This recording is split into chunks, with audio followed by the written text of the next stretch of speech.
নমস্কার বন্ধুরা, আপনাদের সবাইকে ফুড ক্রেজি চ্যানেলে স্বাগত। আজকে আমরা বানাতে চলেছি কাওন চালের পায়েস। এর জন্য লাগবে কিশমিশ, কাজু, অ্যালমন্ড, চিনি, কাওন চাল, তেজপাতা ও এলাচ। একটি পাত্রে ভালোভাবে দুধ ফুটিয়ে নিয়ে তার মধ্যে ধুয়ে রাখা কাওন চাল আস্তে আস্তে ঢেলে দিতে হবে।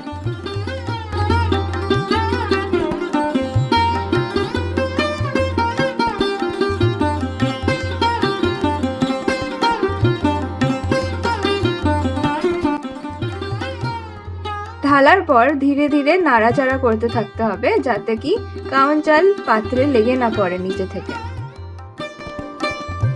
কিছুক্ষণ নাড়াচাড়া করার পর যখন কাওন চাল সিদ্ধ হয়ে যাবে, তার মধ্যে তেজপাতা, এলাচ ও চিনি দিয়ে ভালোভাবে নাড়াচাড়া করতে হবে।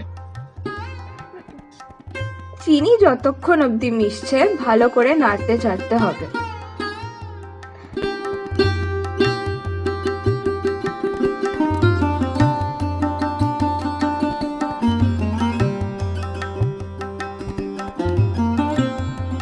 এরপর ওর মধ্যে ধীরে ধীরে সব ড্রাই ফ্রুটস, যেমন আমাদের কাছে কাজু, কিশমিশ ও অ্যালমন্ড আছে, সব এক এক করে দিয়ে দিতে হবে।